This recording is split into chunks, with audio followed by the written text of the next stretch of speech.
নমস্কার সকলকে, me বঙ্গমানের channel থেকে পেজ থেকে যে যেখান থেকে দেখছেন সকলকে ওয়েলকাম। আশা করি সবাই খুব ভালো আছেন, আমিও বেশ ভালো আছি। চলুন আজকের ভিডিওটা শুরু করি। তো লাস্ট ভিডিওতে আপনাদেরকে আমি দেখিয়েছিলাম যে কলকাতার একটা নতুন জায়গায় ঘুরতে গেছিলাম, যেটা হচ্ছে মেট ক্যাফে হল। আর ওই একই দিনে আমরা সেকেন্ড ডেস্টিনেশনের জন্যও কিন্তু আগে থেকেই ভেবে রেখেছিলাম যে যাব। তো চলুন সেখানেই নিয়ে যাই। তো এখানে যেতে গেলেও আপনাকে এই একই রুট দিয়ে আপনি যেতে পারবেন। আর এইখানে মানে এই হাওড়াতে নেমে আর কি, হাওড়া স্টেশন থেকে নেমে ঘাট পার করলেই আপনি বাবুঘাটে নামুন বা আহিরিটোলাতে নামুন। ওখান থেকে পায়ে হেঁটে হোক বা আপনারা যে কোনো পাবলিক ট্রান্সপোর্ট ইউজ করে বা আপনাদের ইচ্ছে মতো ওলা উবের যাই হোক কিছু একটা করে চলে যেতে পারবেন। অবশ্য হ্যাঁ, কলকাতা থেকে ওইটা আসা যাবে, মানে শিয়ালদা থেকে নেমে ওইটা আসা যাবে, বাট আমরা যেহেতু হাওড়ার কাছাকাছি থাকি তাই আমরা হাওড়া থেকে এটা যাওয়াটা প্রেফার করি। তো এই হাওড়াতে এই গঙ্গাটা পার করার জায়গাটা দারুণ, আমার তো খুব ভালো লেগেছে। আর এই যে একটা জায়গা দেখছেন, এটা হচ্ছে ফ্লোটেল, মানে ভাসমান হোটেল।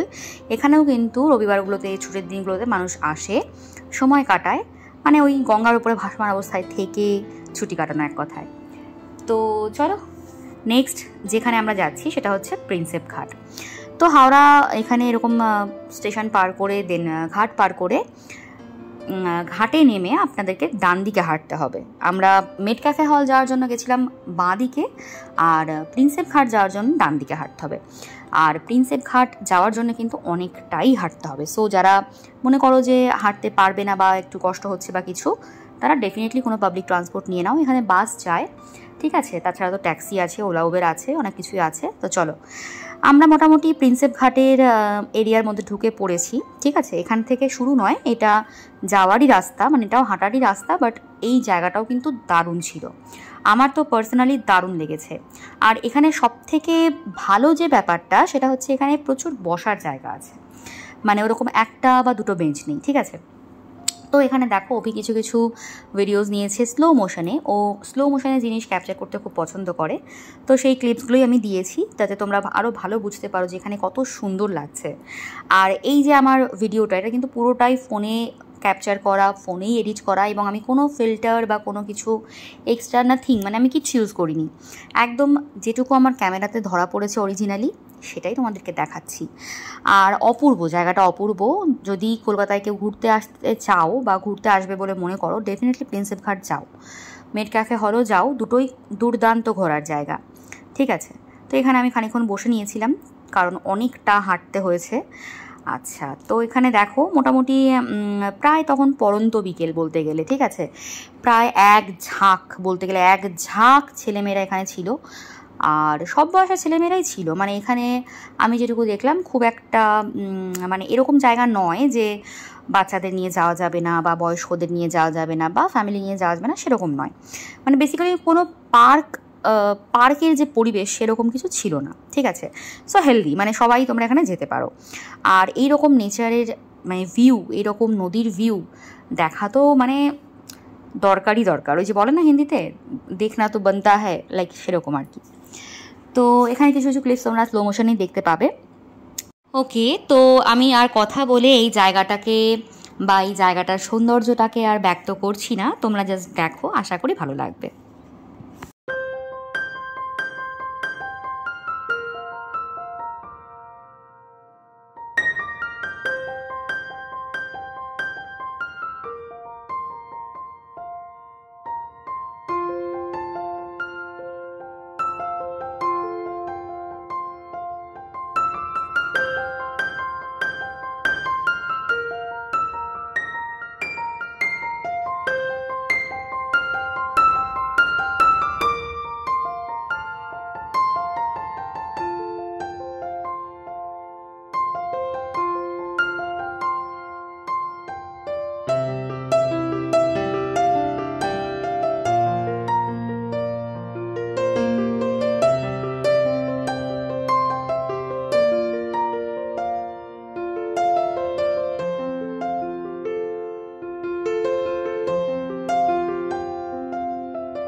তোমরা দেখতেই পেলে প্রিন্সেপ ঘাটটা ঠিক কোন জায়গা থেকে এন্ট্রান্সটা, আর টাইমিংটা ওখানে লেখা ছিল কখন থেকে কখন অবধি খোলা থাকে।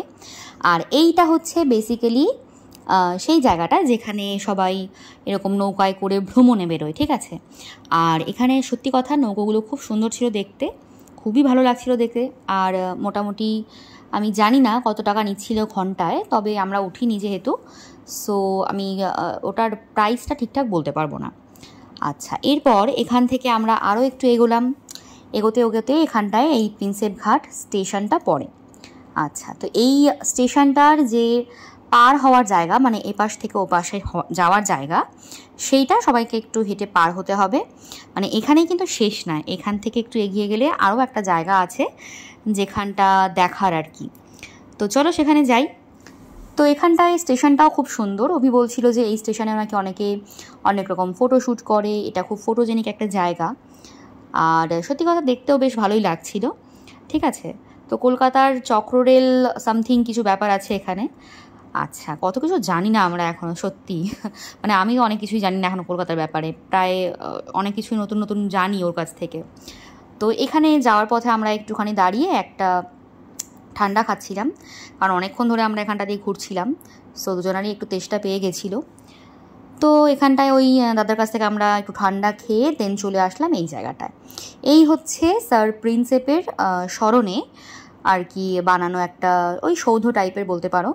তো এখানে ওনার কিছু আছে কি না আলাদাভাবে আমি ঠিক জানি না, তবে এটা জেমস প্রিন্সেপের স্মরণে বানানো, মানে এনার নামেই ওই প্রিন্সেপ ঘাট আর ওনার নামেই এই জায়গাটা, এই সৌধটা বানানো। তো এইখানটাতেও দারুণ, এইখানটার সামনেটা অনেকটা খোলা জায়গা, পুরো মাঠের মতো। এখানে প্রচুর লোক ছিল, প্রচুর মানুষজন এমনিই বসে টাইম স্পেন্ড করছিল। সো এখানে আসলে খুব ভালো ভালো একটা কি বলবো সময় তোমরা পার করতে পারবে। আর এটা হচ্ছে সেকেন্ড হুগলি ব্রিজ, ঝুলন্ত ব্রিজ যেটাকে বলে আর কি হাওড়ার। তো চলো এইখানেই আজকে আমাদের ভিডিও শেষ হচ্ছে। আমরা এখানে অনেকটা সময় ছিলাম, দেন বাড়ি ফিরেছি। আর ফেরার সময় আমরা বাস নিয়েছিলাম, কারণ আমাদের আর হাঁটার এনার্জি ছিল না। তো দারুণ দুটো ভিডিও তোমাদেরকে দিলাম, অবশ্যই যেও আর জানিও কেমন লাগলো। তো চলো টাটা, টেক কেয়ার, পরের ভিডিওতে দেখা হচ্ছে।